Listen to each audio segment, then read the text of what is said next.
Hey everybody, this is Country Echoes. Today I'm going to be showing you how to set up a juvenile ball python enclosure. Alright guys, so before I start this video I wanted to explain that my ball python, which happens to be a male, it's important to know the sex of your ball pythons because the females will get anywhere from 3 to 5 feet and the males will get anywhere from 2 to 3 feet. So there's quite a huge sexual differentiation on the basis of sizes in ball pythons, so it's important to know what the sex of your ball python is. So mine's a male. As I was about to say, he's about to reach his adult size, so I'm going to have to move him into a larger terrarium soon. At the current moment, he's in a 10-gallon, which is what I'm going to be showing you how to set up today, which is going to be good for a 10-gallon is going to be good for a juvenile, like a hatchling, onto about a 1.5 foot long ball python. After that, I recommend going up to about a 20-gallon long. As juveniles, it's very important, especially if you first buy them as juveniles or you've just bought your ball python, it's important that you house them in an enclosure that's pretty small, not cramped, but small, because in a smaller terrarium, your ball python is going to be so much secure. It's going to feel very secure. It's going to be more ready to eat when feeding time comes. It's going to feel secure enough to go out and be aggressive and eat, and it's going to feel comfortable in its terrarium. I'm going to go ahead and show you guys how to set one of these guys up in a 10-gallon terrarium. What we're going to start off with is a 10-gallon enclosure. 10 gallons are super easy to come by. Everybody uses them from now and then if you have a reptile as a pet. Like I said, this is definitely not a permanent terrarium for your ball python. This is a good starter terrarium for a pretty young juvenile ball python up until 6 to 8 months of age, so it can grow just a little bit. My ball python, like I said, is getting into almost to the 2-foot range, so it's important that I move him into a bigger terrarium soon. But I want to go ahead and make a video showing you a 10-gallon setup before I make another video on a larger setup. So right here is your standard 10-gallon tank. And inside it, I've got a 10 to 20 gallon Zoom Ed heat pad. I've said it many times before, I love these Zoom Ed heat pads. They do a great job. The only drawback is they can get super warm, super hot, so it's important that you have the correct depth of substrate covering the heat pad so you don't burn or overheat your ball python. It's important to keep the terrarium temperature on the hot side anywhere from 85 to 95 degrees, so pretty warm, but you don't want to go much hotter than that. With a 10-gallon, especially with this size heat pad, there's plenty enough room for my ball python to thermoregulate, meaning that if she gets too hot, he can crawl to the other side terrarium and cool off, or if it gets too cold, he can crawl back under his hide and get right over the heat pad and be very comfortable in about 92 to 96, 95 degree temperatures. Alright guys, so I'm going to start off by pouring off my substrate of choice. This right here is Reptibark. It's a really good substrate. I've used it for a lot of different animals like my African fat-tailed gecko. This is a great substrate for animals that don't require a tremendous amount of humidity. Example being the ball python, they require anywhere from 50 to 70% humidity. Anywhere higher than that could be really detrimental. You're going to grow fungus and your animal's going to have a lot of respiratory issues. So it's important that you have a substrate that won't absorb too much moisture but isn't going to reject a lot of moisture. You can use Eco Earth, but Eco Earth is really good at obtaining moisture. So it's kind of a iffy situation there. You don't want to have humidity too high, and you also want to have something that's high enough to ensure that your ball python can shed properly and get the moisture that it needs. Alright, so we'll go ahead and pour some of this in here. Good amount in there.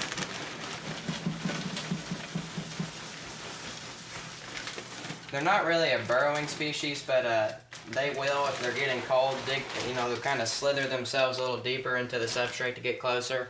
But they don't really burrow like a Kenyan sand boa. Like those things spend all their time underground. It's pretty funny. So what I'm going to do is just put a layer in here, and then I'm going to get my thermometer and plug the heat pad back up and ensure that the temperature over the hot spot is correct within that 85 to 95 degree range. I like to keep it at about 92. If you're wondering what the paper towel's for, that's I use those as insulators. They're great insulators. They don't block out too much of the heat or let too much of it go through. I use those just to ensure that the heat spot is the perfect temperature. So I'm just going to put this in here right now, and then in a minute I'll measure the temperature using a thermometer and ensure that the temperature's in the right place. So next we'll spray it. I like to spray the substrate of my terrarium setups pretty thoroughly at the start so it retains moisture throughout the build, and when it's fully set up it's ready to go. I don't have to do anything else to it. I'm not going to spray this down as much as I would tropical setup, but I'm going to wet it down a little more than I need to. Something that a lot of people do incorrectly is just spray the top and be like, oh well, the water's on top, so I think it's humid enough. No, that's not right. You have to dig around in there, mix up the soil, make sure the water gets down into the soil. That's going to ensure that you stay humid for a more extended period of time.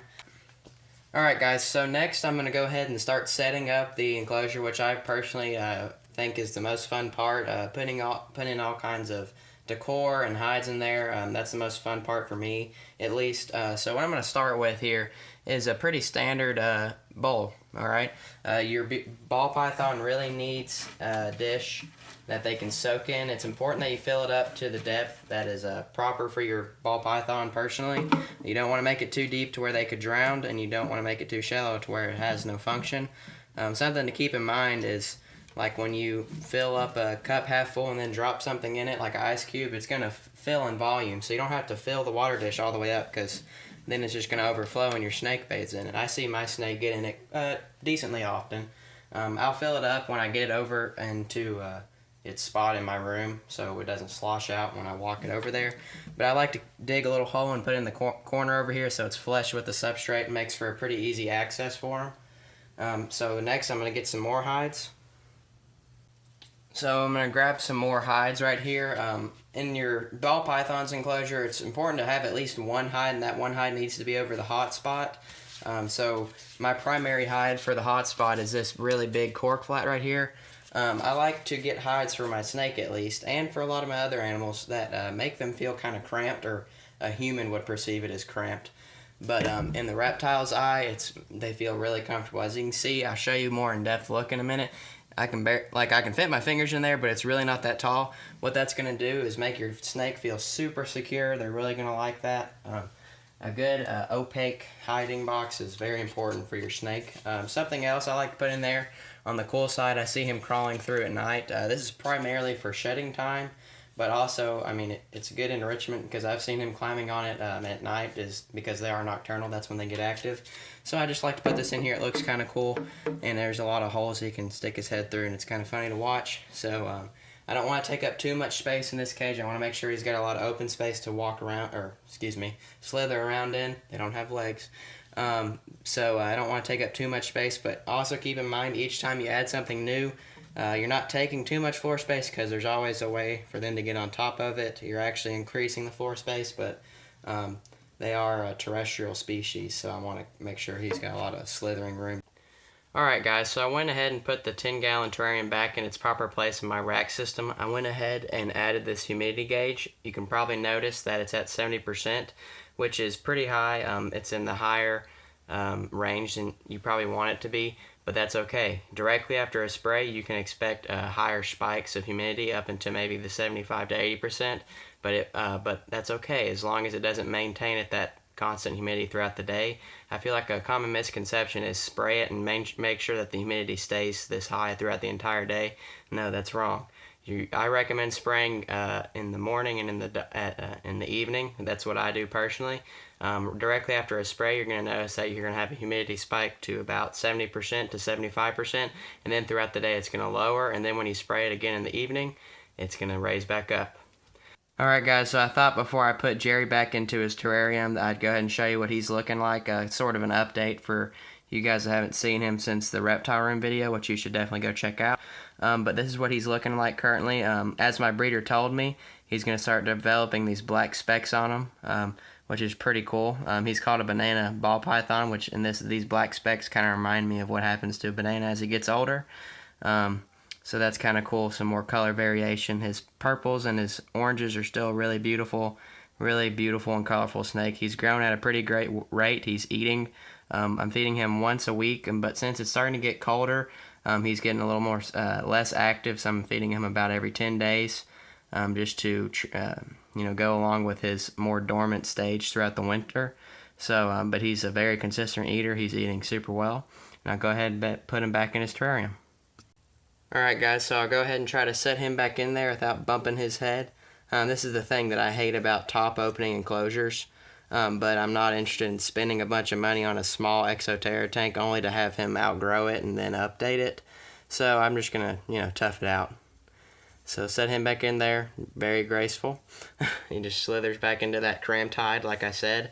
And I'm going to go ahead and show you a couple of things that I think are essential to a terrarium like this. Obviously for a snake, especially ball pythons, they do kind of like to explore. It's very important to have a screen, a properly sized screen for the terrarium. It's a 10-gallon, so obviously I have a 10-gallon lid for it. But it's very important that you get clamps for it, especially, well, you don't want your snake escaping because that would just be kind of dumb. So it's very important you get some screen clips for it. I'll show you how I apply those. I feel like this is something that someone could very easily overlook. So what I have here is two. These are, I think, by Zilla. I ordered some just pretty plain clips and they didn't work. They kind of look like wires, I guess. So just for future reference, I don't recommend getting those. They were garbage and didn't work at all. But these are made by Zilla and these are called like snake clamps or clips. And they work perfectly, and I'll go ahead and show you how I apply those.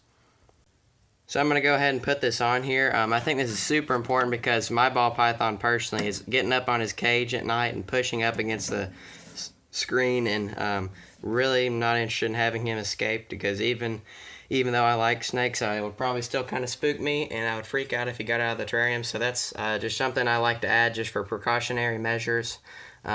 I'm going to go ahead and put the other one on there and it locks down tight. There's no way he's getting out because I've seen him push on it and he can't get it to come up enough to escape. Alright guys, so that sums up how to set up a juvenile ball python terrarium. Emphasis on juvenile. Keep in mind that this is definitely not a setup I recommend for an adult ball python. Even my python at the current moment is getting a little too big for this terrarium, so I'm about to have to upgrade him to like a 20 or a full-size Exoterra. But like I said earlier in the video, it's important that you have a terrarium, especially if you have a young snake that's tiny, that you don't put him in a terrarium that's too big because that's really going to stress him out and probably prevent him from eating.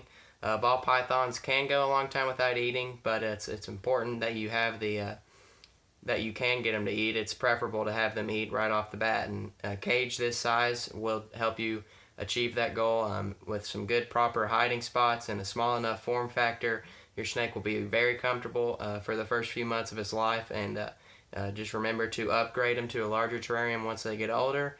And yeah, that's about sums it up. So guys, thank you so much for watching this video. I hope you guys like it. A super simple video, super simple setup for a great pet, which is the ball python. Thanks for watching guys. This is Country Echoes. I'll see you on the next one.